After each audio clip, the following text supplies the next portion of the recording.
fuimos víctimas del coronavirus, pero nosotros siempre tuvimos la precaución, siempre tomando las medidas, ¿no? Para no infectarse y todo eso, pero yo a los 38 meses de mi embarazo, ya casi para aliviarme, fuimos infectados con el virus. Nosotros no sabíamos, pero mi esposo empezó primero con dolor de huesos, empezó con falta de sabor de comida, el olfato, y él duró nomás 3 días y él se compuso. Pero yo creo que por eso mismo yo fui infectada, aún embarazada y todo, pero no sabíamos. Yo duré toda esa semana sintiéndome dolores, ya casi como para aliviarme y todo, pero no. Yo fui al doctor y él me programó prácticamente para los 39 tener la bebé.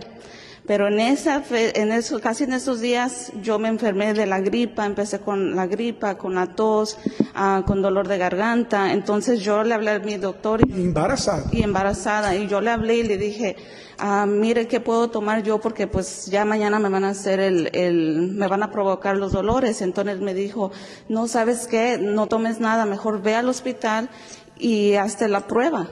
Dice, y pues te voy a tener que cancelar la cita para provocar los dolores porque pues estás así, no sabemos si estás a una gripa normal o es el virus. Entonces lo que hicimos es ir rápidamente al hospital y ahí mismo me hicieron la prueba del virus de la nariz y ahí luego me dieron los resultados y me dijeron, no, usted es positiva. Y pues dije yo, bueno, ¿cómo? Pues entonces de ahí me dijeron, pues me chequearon a la bebé, que todo estuviera bien y me dijeron, no, pues ahora vas a tener que esperar hasta que te den los dolores. Pero yo ya toda esta semana yo ya tenía contracciones pequeñas, contracciones fuertes, dolores de la espalda y todo. El doctor no quería que naciera porque había algún riesgo. Sí, porque no sabíamos exactamente, por eso canceló la fecha.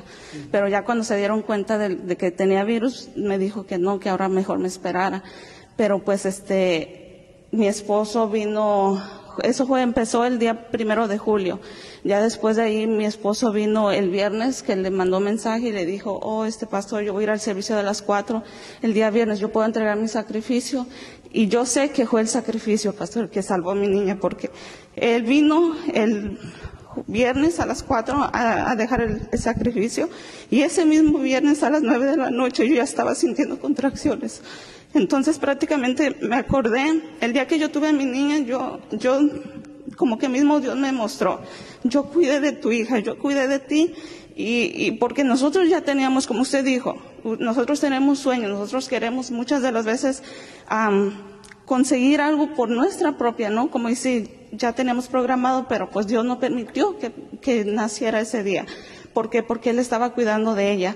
Y mismo ahí las enfermeras me dijeron, ¿quieres, te dejamos la bebé ahí contigo o la aislamos? Porque tú puedes infectarla. Pero yo y mi esposo decidimos, pues, dejarla con nosotros. Pero gracias a Dios no fue negativo porque al otro día le hicieron el examen a ella y salió negativo. Entonces yo duré los 15 días cuidándome, como usted dijo, cuidándose, vitaminándose y todo eso.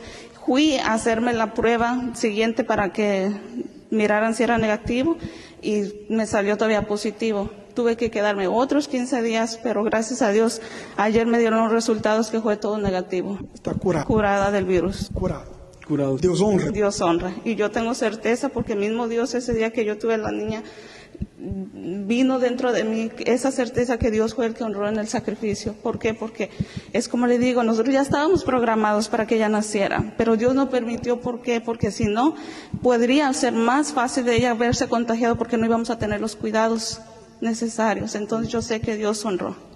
Amén. Bien fuerte para Jesús.